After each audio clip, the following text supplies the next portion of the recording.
Hi there, folks. Welcome back to Rich Reviews. My latest documentary comes from HBO and HBO Max. This happens to be Woodstock 99, Peace, Love, and Rage. Particular influence on the Rage part. This comes from executive producer Bill Simmons. And last year, HBO Max brought us a documentary, Class Action Park, about the infamous water park in upstate New Jersey. Now here, they're bringing us another infamous event, this time around in upstate New York. For those people who might not necessarily be aware, there was multiple Woodstocks after that 1969 event. One that happened to be in the 80s that was largely forgotten about, and one that was much more well received in 1994. And now those particular people who were involved in the 1969 event and also 1994 thought to themselves, okay, let's try to do this in 1999 for the original concert's 30th anniversary.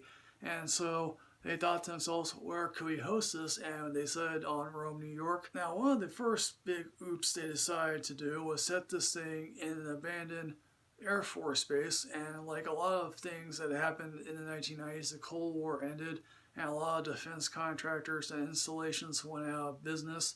And so a lot of communities were hard strung up for cash. So they said, okay, let's have this particular music event here. Now, the second biggest oops that happened in this particular event is that they decided to allow MTV to set the narrative. And as we all know how MTV in the 80s became a cultural phenomenon with music videos, by the time 1999 rolled around, it was basically, hey look, they were a third.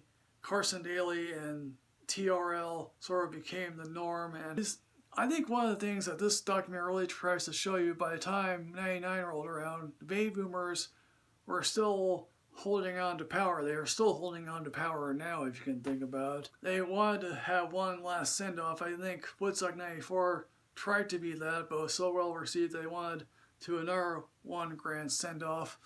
But of course, people in the mid-90s, and this is what they try to show, is that yeah, there are a couple of people from that original event, and they had no idea who these people were. At least at one point, one band tried to bring out one guy from the surviving members of the Doors, and it's just sort of like, okay, congratulations, but hey, look, Jim Morrison is dead. And also, let's face it, the facts that the music in the 90s was ever changing because, hey, look, Nirvana and Kurt Cobain had died. What you got left were all these other people that really was filled with white male rage, like Kid Rock, who comes out and spouts an expletive about Monica Lewinsky and Bill Clinton. And we got Fred Durst and Limp Bizkit. One of the other things that you sort of come to realize is who created this schedule, because in between all these scheduled people were Sheryl Crow and Alanis Morissette and Jewel. But okay, that's all well and good. But again, and there's all the rage part of all the male singers. One of the things we sort of also come to realize is that, oh yeah, just like the original Woodstock, there was a lot of heat.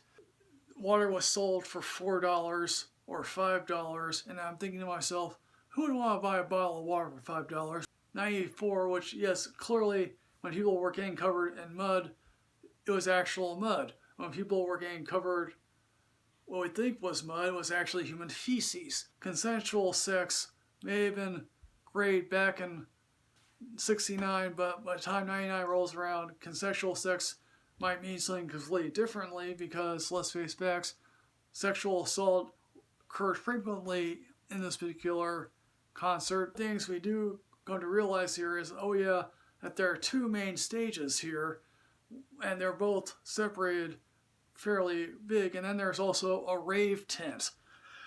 Wow, I didn't realize that you needed a rave tent. And people who were there came to fully realize, oh yeah, this is a power keg waiting to explode.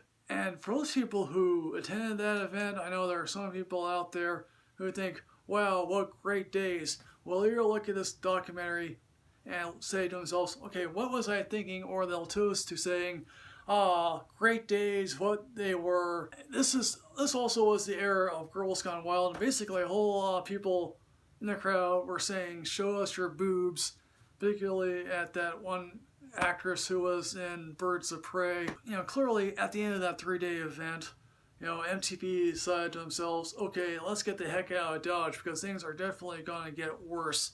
And they clearly did get worse. A couple weeks prior to this event, Columbine happens, and some people were thinking, okay, we'll give out candles to people and we'll have a candlelit ceremony for people that died in Columbine.